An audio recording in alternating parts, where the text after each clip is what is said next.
Hello, જય શ્રી કૃષ્ણ બધાને. તો હમણાં છે ને કે ભાઈ પરીક્ષા નજીક આવી હવે તો આવતીકાલે જ છે. એટલે આજે છે ને શનિવાર છે ને આવતીકાલે તો એક્ઝામ છે એટલે હમણાં તો આપણે કંઈ વિડીયો શૂટ નથી કર્યા. કાંઈ મૂકતા નથી મિની લોંગ વિડીયો નથી મૂક્યા. જે 2 દિવસ પહેલાંનો હતો ને કાલે જો મૂક્યો હતો અને હમણાં 2 દિવસ આપણે કાંઈ છે ને શૂટ નથી થયું. એટલે આજે તો જમવામાં આપણે ને સાંજે હાવ ખાધું કર્યું હતું પરોઠા ને ચા અને લસણવાળી લીલા લસણની છે ચટણી કરી હતી.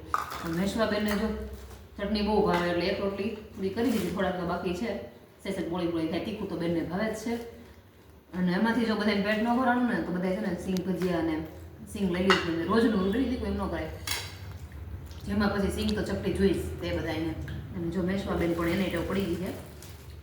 તો સારું, આવું જો ચાલે છે જીવનમાં અત્યારે તો એવી તૈયારી છે થોડીક. અત્યારે પછી એવું ફટાફટ મેં ચા ભાખરી એટલે ચા થેપલા એટલે સોરી ચા પરોઠા એટલે કે ઝડપથી બની જાય ને ઝડપથી વાસણે ઓછા થાય. ફટાફટ કરી બસ વાંચવા બેસી જાય ઘડી. એટલે આવું કંઈક છે. તો સારું, ચલો મળીએ હવે એક્ઝામ પછી.